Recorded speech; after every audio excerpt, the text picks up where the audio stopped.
en esta instancia vamos a relacionar artes marciales con cerebro. ¿En qué colaboran entre sí?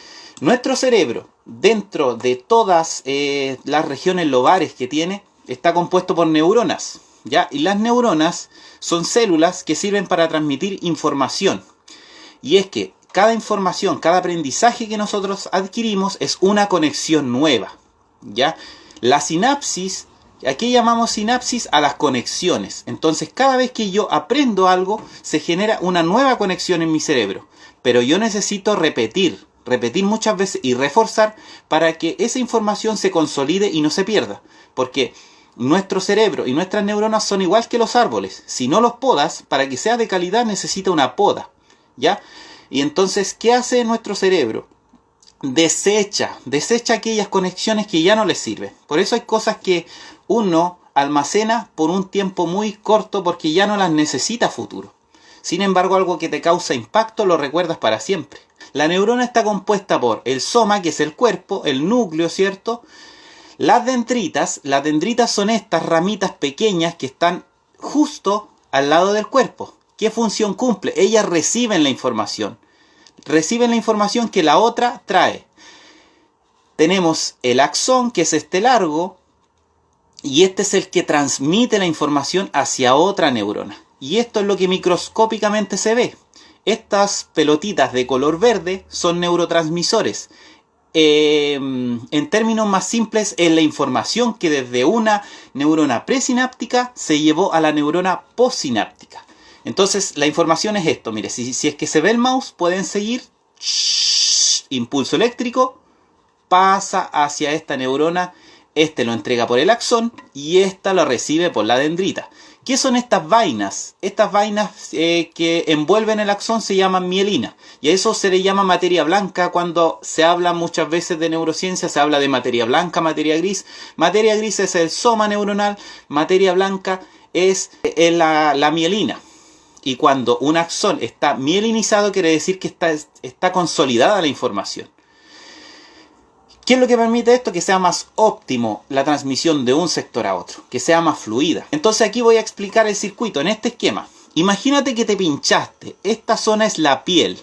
A través del nervio sensitivo, que es de color gris, sube la sensación como un cable, llega a la médula espinal. Esto es la médula espinal. Sube, llega al tálamo. El tálamo es un núcleo que es como el guardia. Él permite si tú entras o no. Y finalmente termina su recorrido en la corteza sensorial, ¿cierto? Y le dice que tú te pinchaste, ¿ya? Y que eso te causó cierto dolor. Por otro lado tenemos el movimiento. Aquí está la corteza motor. ¿Qué es lo que hace? Envía la orden, baja por tu médula espinal, toca la motoneurona, que la motoneurona es aquella que va conectada directamente a tu músculo. Y tu músculo reacciona de acuerdo a qué orden tú le diste al cuerpo para que hiciera cierto movimiento. Hay otra zona involucrada que se llama cerebelo, que lo vamos a ver más adelante, y él es el encargado de regular el movimiento.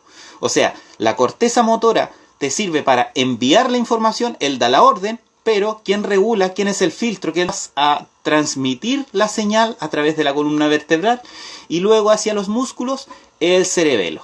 Cuando hablamos de funciones ejecutivas, hacemos directa referencia hacia el lóbulo frontal. ¿Recuerdan cuando dije que el lóbulo frontal es lo que nos hace diferente a otras especies? Ya. Aquellas funciones complejas también se desglosan dentro del lóbulo frontal. Ya tenemos la corteza cingulada anterior, parte del lóbulo frontal, que resuelve el conflicto emocional, almacenamiento de la memoria. Ya él ayuda para que se almacenen nuevas memorias en nuestro cerebro. Tenemos otra que se llama ventromedial, que si partiéramos el cerebro en dos, está medio a medio entre los dos hemisferios. ¿Ya? Esta es la corteza ventral medial, que toma decisiones emocionales y procesa el riesgo. Tenemos además dorsolateral, que muy importante en la atención, planificación temporal, en la memoria. Y finalmente la corteza órbitofrontal, que esta es la última que se desarrolla.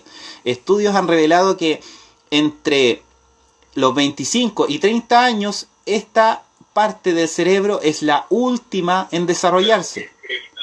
¿Y esta con qué tiene que ver? Tiene que ver con la toma de decisiones, la inhibición de conductas, planificación motora, organización, regulación de las emociones. Hace años atrás existe un caso que sirvió mucho para estudiar esta zona y es el caso de Phineas Gage, que era un capataz de ferrocarril que en algún momento sufrió un accidente, un riel atravesó su cráneo, él sobrevivió, pero su cambio de conducta fue radical. Y nos vamos de lleno a qué son los neurotransmisores que se liberan y hormonas cuando hacemos ejercicio físico, porque cuando nosotros entrenamos artes marciales hacemos ejercicio físico, ¿verdad? Tenemos el cortisol, si bien es el cortisol es la hormona del estrés.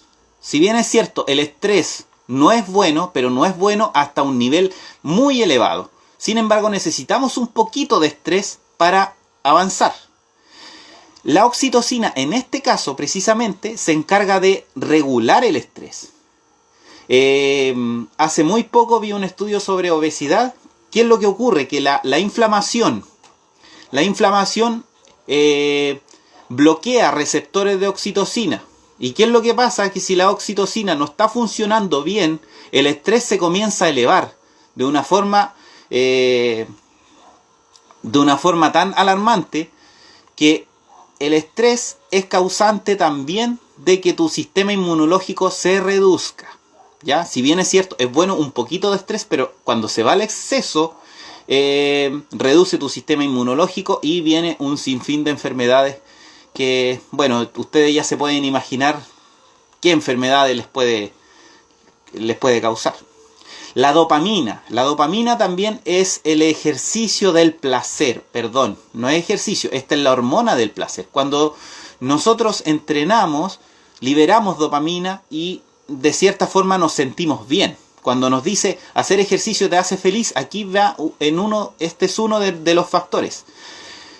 Aquí es donde en la adolescencia hay que tener mucho cuidado, porque los adolescentes aumentan los receptores de dopamina, pero disminuye la producción.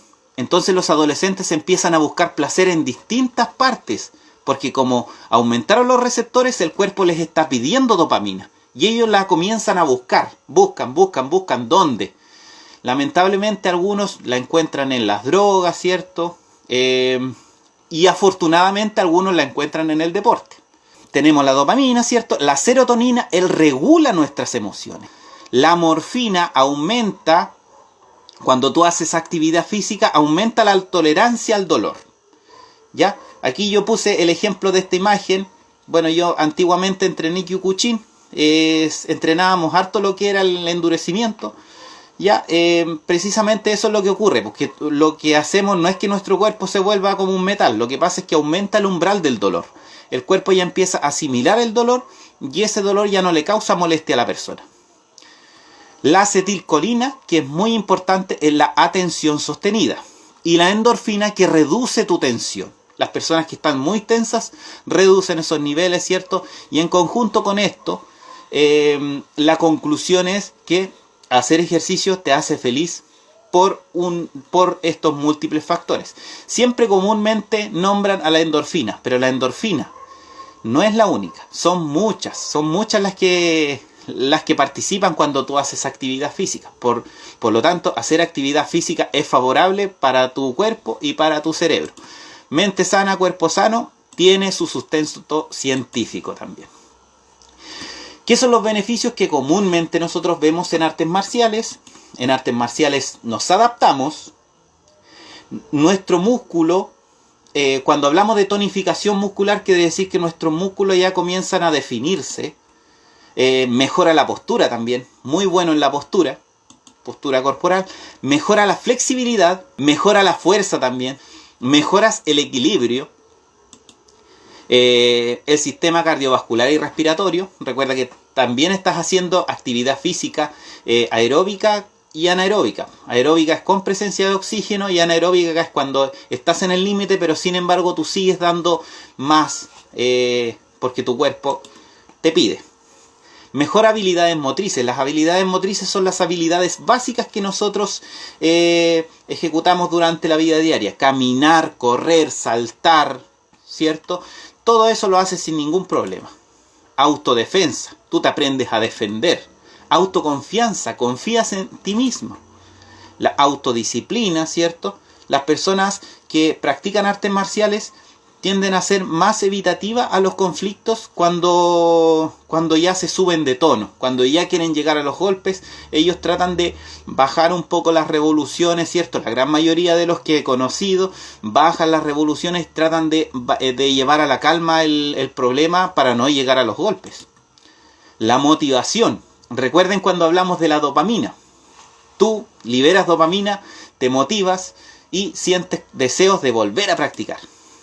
El autocontrol, muy de la mano con autodisciplina, ¿cierto? Tu emoción ya se ve mayor controlada, eres consciente de que un artista marcial, si llega a golpear a una persona común y corriente, le puedes causar un daño tremendo. Y ahí está la fuente de donde se obtiene, que son muchas, por eso hay muchos autores que también recalcan estas mismas características respecto a las artes marciales. ¿Qué estrategias son necesarias para el combate? Entre tantas, mantener un constante foco de atención en su propio desempeño y en el de su oponente. Y aquí ya comienza a actuar el tema de la atención cuando estoy combatiendo. Ya empieza ya la teoría de Posner. Mantener la atención para la preparación de ataque como estrategia para maximizar velocidad o fuerza. Preparación para movilizar los recursos necesarios desde el inicio del combate. Y ahí está la fuente, el autor. Y estudios experimentales. Vamos a comenzar con el judo. En este caso, 8 judokas que llevaban entrenando 10 años, de 5 a 6 horas diarias, versus un grupo de personas sedentarias. ¿Qué fue lo que ocurrió cuando este experimento se hizo? Se compararon, ¿cierto?, mediante resonancia magnética y se evidenció mayor volumen de materia gris. ¿Se acuerdan cuando hablamos de materia gris? Eran el cuerpo de las neuronas. Ya, materia gris en los lóbulos frontales. Fíjense bien, frontales. Todas las situaciones complejas, todas las funciones complejas que nuestro cerebro hace. Aquí en este estudio se encontró esto. También en áreas relacionadas con los procesos de memoria, aprendizaje motor. Es cuando tú aprendes a hacer un movimiento, partes siendo consciente del movimiento, pero tantas veces que lo repites terminas siendo inconsciente y lo ejecutas pero por inercia. Es como cuando nosotros vemos a nuestros instructores, cuando hacen sus clases, ellos sin poner tanta atención a sus patadas o a sus golpes, la hacen con una técnica perfecta. Y es precisamente porque la han repetido tantas veces a lo largo de su vida que la precisión la tienen más que mecanizada. A nosotros, para hacerla perfecta, requiere de mucho mayor atención, requiere de todo un complejo cerebral para nosotros poder hacerla bien hecha, porque vamos monitoreando si está bien hecha o no, la habré hecho bien y queda esa duda. Pero la persona, cuando ya se hace experta, no tiene ningún problema en realizarla sin ser consciente de aquella. Más estudios experimentales tenemos en practicantes de judo, en este caso karate, kickboxing, tansudoka. Se encontró un aumento del volumen de sustancia gris en el área motora suplementaria. Ya hablemos de área motora en este caso. Área motora, ¿se acuerdan que era esta área que es la que da la orden para que yo ejecute un movimiento? Corteza premotora dorsal y el volumen del lóbulo temporal medial. Estas áreas relacionadas con habilidades motoras y metabolismo aeróbico. Cuando hablamos de metabolismo aeróbico es la capacidad que tengo yo de que mi cuerpo gaste cierta energía durante el día. Nuestro metabolismo basal va subiendo porque somos más activos. Y este es el estudio que anda dando vuelta por muchas páginas. Costó mucho encontrar la fuente, la real. Y es de los 12 expertos de 10 años de experiencia, de no menos de 10 años de experiencia, versus 12 personas que realizaban actividad física por lo menos una vez a la semana.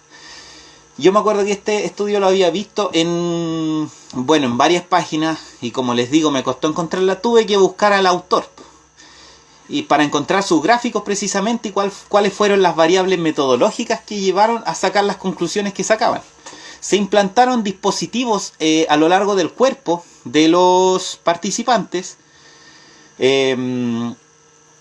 Les pidieron que se posaran sobre una plataforma y golpearan una pared hecha con acolchado lo más fuerte y lo más rápido posible.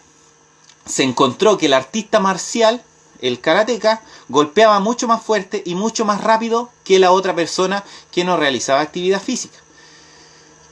Siguieron haciendo estudios, ¿verdad? ¿Y qué es lo que se encontró?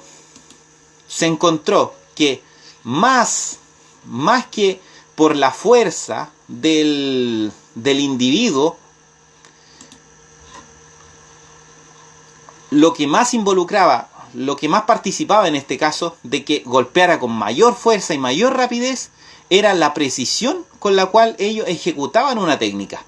Los expertos ejecutan con mucho mejor precisión una técnica, y esto es producto porque siempre han estado entrenando constantemente. Y aquí está el cerebelo. Se encontraron volumen de materia blanca en los pedúnculos. Los pedúnculos son esas rayitas, los pedúnculos del cerebelo. Ahí se encontraron mayores volúmenes de materia blanca, quiere decir axones mielinizados. Y si hablamos de axones mielinizados, quiere decir memoria que está mucho más que consolidada. Estamos viendo beneficios, pero lamentablemente también hay daños en la práctica deportiva. ¿Y cuáles son esos daños? Aquí vemos este personaje que tiene una fractura de cráneo. Él es un peleador de UFC que fue producto de un rodillazo que esa fractura se la provocaron. ¿Cuál es el riesgo mayor de esta fractura? Que un fragmento del cráneo se pueda incrustar en el cerebro. Contragolpe. El contragolpe es el más común. ¿Y qué ocurre con el contragolpe? Nuestro cerebro choca con las paredes del cráneo, ¿ya? Hace poco tiempo vi un video de un exboxeador, no recuerdo cómo se llamaba, pero él mostraba un vaso sin agua que tenía un huevo dentro y un vaso con agua que tenía también un huevo dentro.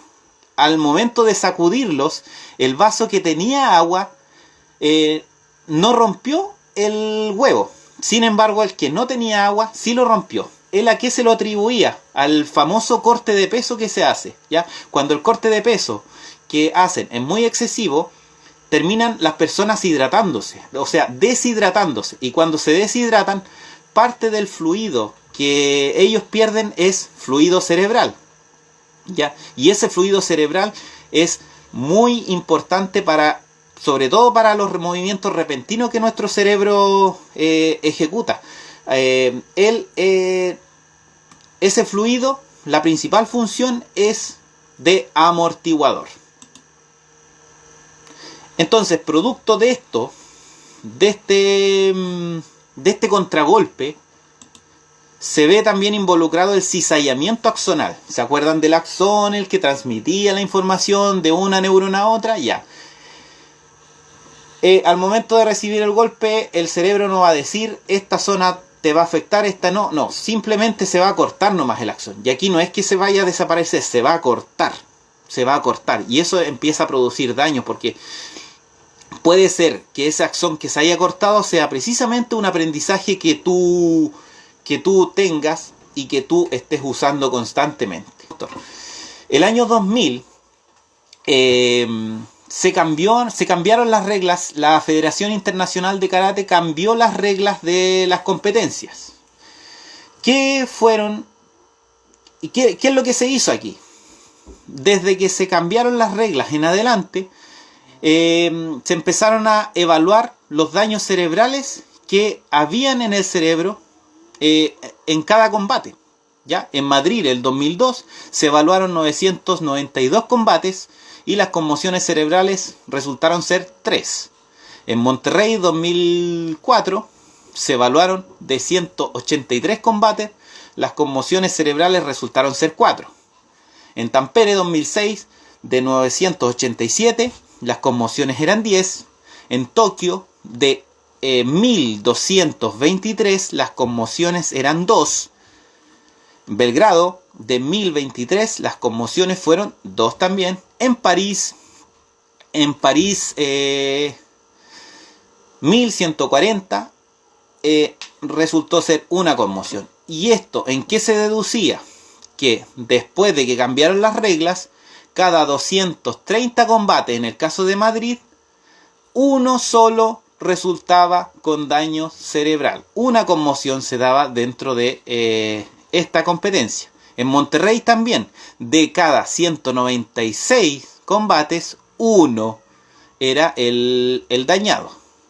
Y lo mismo para Tampere, 1 es a 99, lo mismo para Tokio, 1 es a 612, 1 es a 512 y 1 es a 1140 en el caso de París, dando un total de cada 279 en promedio, 1 sufrió daño cerebral. ¿Y cuánto fue el porcentaje que se redujo? Después de que el reglamento se cambió. Se cambió el reglamento, ¿cierto? De 31 conmociones que se dieron anteriormente, posterior al cambio de reglamento y considerando todos estos estudios experimentales que se hicieron para evaluar cuántos lesionados terminaban, dio un total de 18%. O sea, se redujo, sí se redujo. ¿Y por qué se redujo? Porque ellos cambiaron reglas como el exceso de contacto, lo penalizaron. También empezaron a usar mayor protección, tanto para ellos como para sus oponentes, ¿cierto? Y se educó también a los atletas, a los árbitros y a los familiares. Pero las artes marciales sirven como terapia. Sirven como terapia en niños de 1 a 12 años. Dice aquí que la práctica de artes marciales tradicionales como intervención para el deterioro del desarrollo de funciones ejecutivas entre niños de 4 a 12 años. ¿Qué es lo que estas enfatizan? El autocontrol, la disciplina, el desarrollo del carácter, el automonitoreo, la planeación, la memoria de trabajo. El karate mejora sus tiempos de reacción y habilidades de coordinación. Memoria de trabajo también, atención visual selectiva. Tenemos también otra población que son personas que sufrían con trastornos de ansiedad. Fueron sometidas a 6 meses mediante 6 meses de entrenamiento de artes marciales y mediante la escala de Hamilton, que es para medir la intensidad de la ansiedad, se fueron dando los resultados a medida que iba pasando el tiempo. En la adultez temprana, o sea, el grupo de muestra eran personas adultas, 8 personas adultas de 18 a 30 y 12 personas adultas de 30 a 65. Y eso daba un total de 20 personas. Conclusiones: a nivel de ansiedad grave, el nivel de ansiedad grave se disminuyó favorablemente el 85% a una ansiedad leve. ¿Ya? El 85% se disminuyó a una ansiedad leve, el 15% que tenía ansiedad moderada se disminuyó también y el 5% ya no presenta una ansiedad patológica. Para entender de mejor manera, aquí tenemos el gráfico del antes y el después. El antes, fíjense bien, las personas que sufrían de trastorno de ansiedad grave eran 16. Los que sufrían de trastorno de ansiedad moderado eran 4. Leve, 0, ausente. Cuando dice ausente quiere decir que no sufre de ningún trastorno, 0 también. Y el después, ¿qué fue lo que ocurrió? Cuando ya terminó todo el proceso evaluativo, terminó todo el experimento, terminaron los 6 meses, nuevamente los midieron con la escala de Hamilton a estas personas y ya en trastorno de ansiedad grave no había ninguno. En moderado habían 4. En leve ya habían 15. Fíjense bien la diferencia. Pasaron de haber una gran cantidad de personas con trastorno de ansiedad grave a leve y ausente 1. Quiere decir que se recuperó 1, pero en vía de recuperación ya venían muy cerca el resto de las personas que fueron sometidas a este estudio. Por lo tanto, las artes marciales sí sirven como terapia para aquellas personas que sufren trastorno de ansiedad. En adultos mayores que practicaban artes marciales 1 hora, 3 veces por semana, se presenta mayor velocidad en la planeación y ejecución de respuestas. Que ellos se compararon con un grupo de adultos mayores que no hacían artes marciales en este caso, ¿ya? Y bueno, estas personas partieron de cero, comenzaron entrenando, ¿cierto? Versus el otro grupo que no hacía un entrenamiento y se encontró una mejora en esta muestra. Aquí tenemos personas que siguen entrenando artes marciales, incluyendo en el anime que tenemos el maestro Doko de Libra y el maestro Rochi. Yeah. Bueno, muchas gracias. Bueno, y esa fue la charla en la cual yo fui invitado a hacer relatoría por parte de la escuela AMB de Los Ángeles, una escuela que entrena kickboxing y karate. Desde ya muchas gracias a los profesores Javier, profesor Carlos Abello, que facilitaron esta instancia, fue muy provechosa. Eh, Nada más que decir que si tienes ganas de practicar artes marciales de cualquier tipo, hazlo.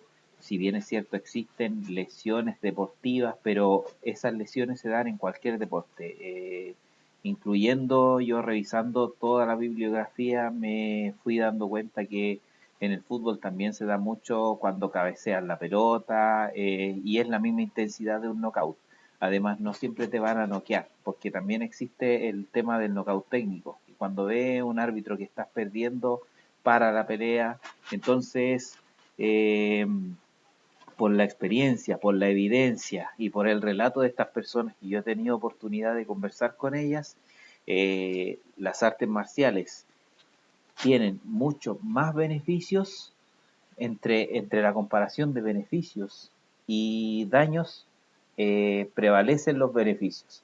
Así que entrena si quieres entrenar eh, y piensa que si bien es cierto se pueden dar estas lesiones, pero eh, se van a dar como en cualquier deporte, ¿ya?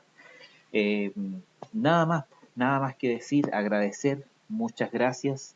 Eh, para el canal Reflexión Educativa Siglo XXI.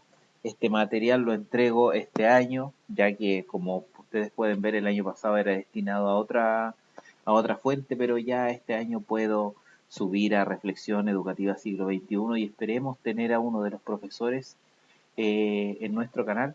Yo voy a conversar con uno de ellos para que nos brinde una entrevista acerca de esto y que nos hable de la experiencia de cómo ha sido para ellos en la academia a lo largo de los años. Cuídense bien, no se olviden de suscribirse a nuestro canal, temas interesantes, no solamente suscribirse, apretar la campanita y además sugerirnos temas pero alusivos a la educación, que es nuestro sello. Muchas gracias, nos vemos en otra oportunidad.